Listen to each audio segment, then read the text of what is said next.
was born in Prince Port, Nova Scotia, maybe population like 700 people. So it's really far in the country. I lived there for close to 10 years. And then I moved to Truro, Nova Scotia, where there's about maybe 9 or 10,000 people. So it's also a little bit better, but still pretty small. So I started in Jiu-Jitsu. Actually, there was a guy where I was from named Chuck Sproul. His father died and left him $40 million or something crazy, rough amount of money. And he was interested in Jiu-Jitsu, so he decided to bring over Carlos Gracie Jr., who's the head of the Jiu-Jitsu Federation. He brought over Marcio Fatoza at the time, who was a three-time world champion. So we had a great resource for a small little place. He brought them over for about 6 months, and he had a really nice state-of-the-art gym that he bought. He bought nice mats and stuff. And then what happened is he kind of lost interest in Jiu-Jitsu after 6 months. I really don't know why, you know. And Carlos went away, Marcio went away, and we were lucky enough we had another Brazilian come by. His name was also Marcio. He stayed for 4 years close to doing university in a nearby town. So Chuck would still pay him just to keep the gym open. But most of the time I would go to class at nighttime. It would be me and maybe another person. So it was great for me when I was a kid. I went, you know, white, yellow, orange, green, getting pretty much private lessons all the time at night because there was not very much interest in Jiu-Jitsu where I was from. I always kind of had the plan to go to Brazil when I was younger, but I really didn't know how I was going to do it. And I met an exchange student when I was in high school, and he actually ended up living with us for a while. He was a blue belt, so I got to train with him a little bit, which was nice because Marcio had left already. And I went back to Brazil with him for 4 months, I think, the first time. I went there for 4 months. I stayed there. And then I did my last year of high school. I went there again for 4 months in the summertime. And then I moved because I didn't mention to my uncle. My uncle Kevin's a black belt, so I would go train with him every once, you know, about twice a week. He lives in a different city. So then when I was 17, I moved. I moved from my house to Halifax, where he's from, and I would train with him. And I lived in a little apartment there, and I did different things. I worked at a bar for 2 or 3 years. But what I would do, guys, is I would save up my money for 6 months of the year. I'd save all my money, and then I would go to Brazil for 6 months. The first time I went to Brazil, the first 2 times I went to Espírito Santo, which is a smaller state, not a lot of tournaments and stuff. And I kind of knew that Rio was like the mecca of Jiu-Jitsu. You know, it's the big spot for Jiu-Jitsu. So I told my mom, I said, no, I'm going to go to Rio. And I was like, oh my God, Rio's so dangerous. You know, I heard all these bad things in the news. Do you know anybody there? And I said, well, no, not really. You know, and I kind of went to Brazil with no plan. I had two suitcases. I had 1 suitcase. I had money with me. And I knew one person in Rio, and the thing is, I couldn't really stay with them because they lived with their aunt, their uncle. They had 5 or 6 kids. There was no room for me to stay there. So what happens? He goes, magic. He goes, I can't. You know, we looked around for apartments. Different things. We had no luck. I said, man, I get to Brazil and I spent all day traveling, and now I don't know where I'm going to sleep. I don't even have the money to spend. You know, I can't be wasting my money staying in a hotel. He said, so I'll put you with my cousin, you know.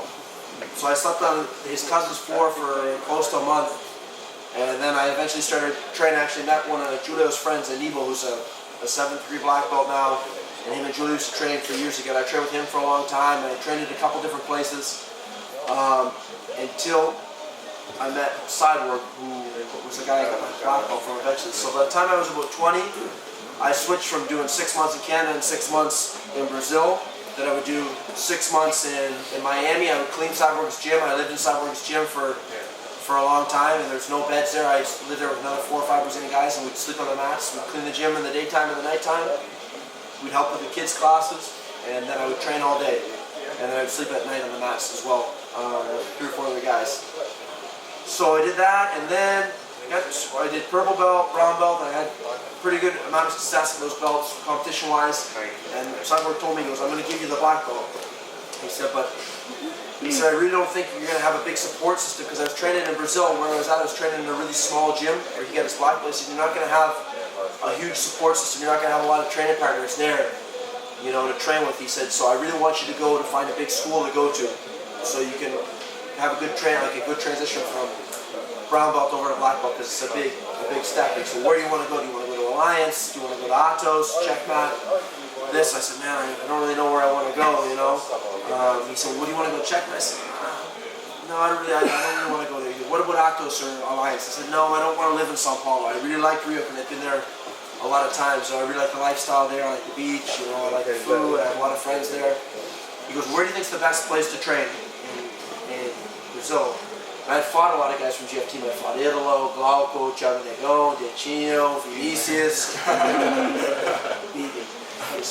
Something at the top of his head. So I fought a lot of guys from there, and I knew the guys there were really, really tough. So I said, and I was friends with Italo and Glauco. I knew those guys, and they all seemed like they were really good guys. I said, man, I said Gama Filho used to have a really good program. I don't think Gama Filho has jiu-jitsu anymore. I said, I think they have a place called GF team. He goes, okay, well, I know Gama Filho was really strong in jiu-jitsu. He goes, I don't really know Julio. He knew who Julio was, but he didn't really have any relationship with Julio. He said, so, he goes, I'll put you in contact with someone that can put you in contact with Julio. So he talked to Hillary, and Hillary knew Julio already. And then I went to GF team. And then I've been there for about 3 years now. And, you know, I learned a lot of my base, a lot of my stuff that I have a little bit of a different game than the guys from GF team. We do a lot of half guard. A lot of the guys there do more open guard, more passing. But for me, it was the best decision I think I've ever made in my life, you know, because I've learned so much over the last 3 years. Because my game was pretty good for tournaments, but I had so many holes, man. And you guys ever have the chance to go train with Julio in Brazil, man, it's an amazing experience because he teaches very differently. He doesn't show a ton of technique. He shows a lot of details. So he tries to fix everything up, man. If you ever see somebody, you know, could polish a stone until it's shiny, he does the same thing. He can take something that's real rough and he can make it, you know, beautiful. So if you guys ever have the opportunity to go train with Julio, in my opinion, he's the best person I've ever seen for jiu-jitsu, for instruction-wise. He was an amazing competitor when he was young, and above all that, he's a super nice guy. You're not going to find a nicer guy. He's honest, you know, he's going to try to help you as much as he can, and I know if any of you guys ever wanted to come over to Brazil to train, especially, you know, because you're Gabriel's students, and even people from different gyms as well, he receives everybody in his gym, you know, 110%. A lot of times, you know, there's big horror stories. You hear about people going over to Brazil. Oh man, I went over to Brazil. The guys weren't so nice in the gym. They all tried to smash me. You know, if you go to GF team, you'll be treated, you know, you'll be treated with nothing but respect, and Julio will take care of you the whole time. He worries about you. You can have people that come into his gym for the first day. He worries about them like his kids, man. He's like, oh, you know, like if you don't call him, if I don't call him, I didn't have a phone for 6 years. I hated having a cell phone, so I never had a cell phone for 6 years. And he would freak on me all the time. He'd be like, oh man, I was so worried about you. You didn't show up for 2 or 3 days. You have to have a phone and send me Facebook messages. So, you know, if you guys ever want to come to Brazil, I'm sure that Julio, you know, would be more than welcome to have you guys in the gym. Be more than happy, you know. So, I really encourage you to once you take the trip to Brazil, talk to BL, and you know, he'll put you in contact with Julio or with me or with Vinicius, and you know, you'll be taken care of, you know, really well. He came here before you come back. Oh, he'll be back for sure. He really did enjoy his time in London. He doesn't speak very much English, not yet, but he always talks about when he came over. He had a great time last time. He was over, oh man, I liked everybody in England so much, and I liked all the guys in Germany so much. So I know he had a really fun time when he was here. That's nice. Now you guys, feel free to ask anything to Jake, Vinny. There's some moment to. If you guys have any questions about any of the positions that we did, Give me this. If you guys have any questions about anything that we showed in the seminar, anything maybe you've seen Vinicius doing some of his fights, anything that I've done, any position you've seen, 50-50, spider guard, anything, you know, we'll try to help you. Sure. Did you specifically choose that technique to go with it, or was it just kind of, was it something that you learned and then it just kind of fell into your thing?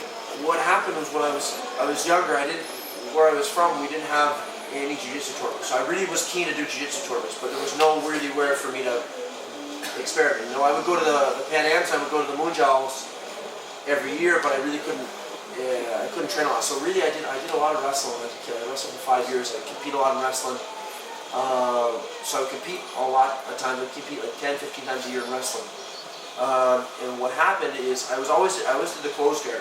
I was always like, you know, cross choke, triangle, and I tried to take the guys down, but I had no idea how to pass the guard. I was a horrible guard passer, you know. And I went to Brazil one year, and the guys, they saw me. We'd do the wrestling sometimes in the class. I said, "Man, you should really do the half guard because it's easy. You know, hold the guy's leg, this, and start to come up on a single leg or a double leg."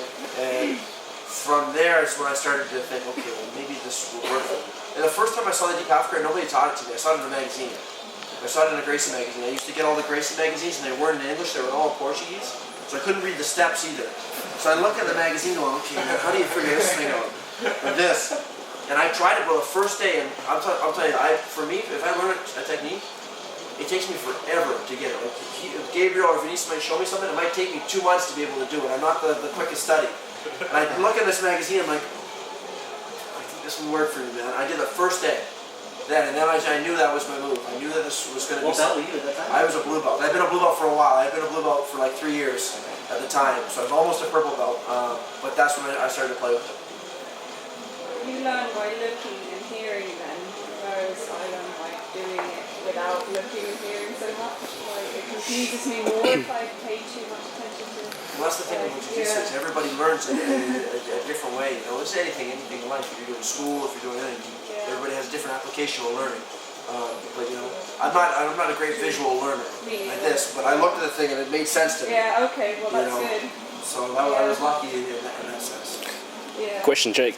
How do you get so good at Portuguese? I mean, how do you recommend someone learn that? Well, I lived there for a long time, bro. Like I wasn't a natural learner in Portuguese either. Like there's people. I have a lot of friends that have been to Brazil, you know, a couple times, and they start to learn things really quick. And I didn't learn that quick when I was there, man. You know, and I never did any courses or anything. So there's still grammatically stuff that I say wrong because like Portuguese is masculine and feminine, so a lot of times you have to think with your A's and your O's. And all the time I still make mistakes. It's getting better step by step, you know. But I've been living on and off in Brazil for close to 10 years, so the secret's just being there so long, you know. It really just, I probably should have learned a lot quicker, a lot faster, you know. But I should have done some courses and stuff, you know, but I'm still learning. I'm learning every day. I'm learning every day. Sorry, did you speak any? No, I just speak any Portuguese. That's so good. I learned how to say all the bad words first. That's what everyone asks, how do you say this in Portuguese? And that's what you know. And the first 2 times I went, I stayed with a family that everybody spoke English in the family. So they all really wanted to train English with me. So the first 2 times I went, I spent 4 months each time, and I didn't learn anything. I didn't learn anything. They were like, oh, how do you say this in English? I was like, oh man, this is great. Everybody speaks English here. This. Like people would bring me stuff and be like, oh, obrigado. Like this, I knew how to do that, I knew how to say that, or por favor. And I knew how to say that and all the bad words, and that was about it. So the first 2 times I went, I didn't learn anything.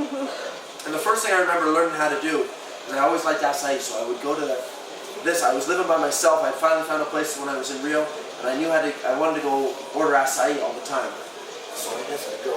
I'd ask my buddies at the gym, I'd say, how do you say with? Like this, and they'd say, oh, this, so I'd say, I'd go there and I'd wait in line. I'd wait a long time, bro. I'd wait for the right minute, like this. I didn't want to cut anyone off or anything like that. Açaí com banana e granola. And the guy would go, and then I'd come back every time. He'd go, "This açaí com banana e granola." So every time I come back, he knew it was me. He'd be like, "Okay, you again." And this. So I knew very little when I went to Rio. So a lot of it was learning. Like I get lost all the time. I wouldn't know where. Like I'd be scratching my head. Like I don't know how to speak English. So I'd be English. Speak English. So when I learned after a while. Como é que é a história? Como é que é a história? What happened if you went up in a rough area? Oh yeah, I used to tell these guys.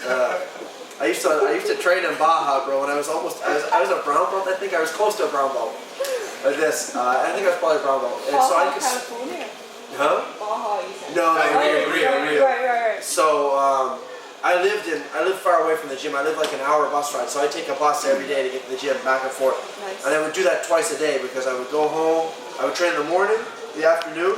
Then I would go home and relax a little bit and come back at nighttime because I really didn't know anybody in Baja, so I didn't really want to just hang out there by myself. So I would go back, or sometimes I'd go to the mall and watch a movie or something, because the mall was really close. And so I would always get the bus right by the mall, and I could speak Portuguese this time, and I could understand Portuguese really well, but I had a really, really thick accent, so you could pick me out really quick and be like, okay, this guy's not Brazilian, So I took the wrong bus, and you guys ever watched the movie The City of God? It's about the big favela. Well, I took the Baja and Jacarepaguá is all close to the City of God, so I get on the bus because some of the buses are the same number, but they have letters on them. Like they're like, I forget. There's like 17. There's the S20 that goes to Rio, or no, the Jose Creo, and there's 175. There's so many buses to go to Baja, and I was tired from training. It was hot out, man. I just remember I was really thirsty. And I was like, oh man, this looks like the right bus. So I got on the right bus. And you know what actually happened? This day I forgot about this. It was at nighttime, bro. And what happened is the buses were all going, and one of the buses hit one of the other buses in the front. And everybody, boom, got into the bus. And this, and I didn't know what was happening, so I got into the bus too, like this. And then I watched everybody got in a different bus. I was like, well, these guys are all going in this bus, so they must all be going in that bus too. This must be taking me to the same place. I didn't look at the number on the bus.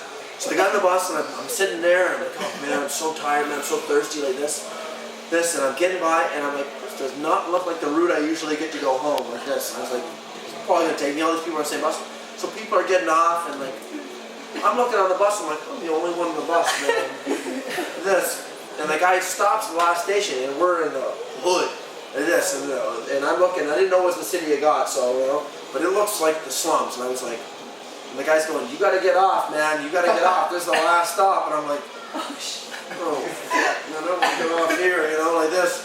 So I get off in the stop, and there's people going around, and this guy's looking at me, and I'm white, I got the Jiu-Jitsu t-shirt on, the thing on, the bag on, I got my hat on, I'm sticking out like a sore thumb, and so they know I'm not from there right away, kind of, or they're thinking that.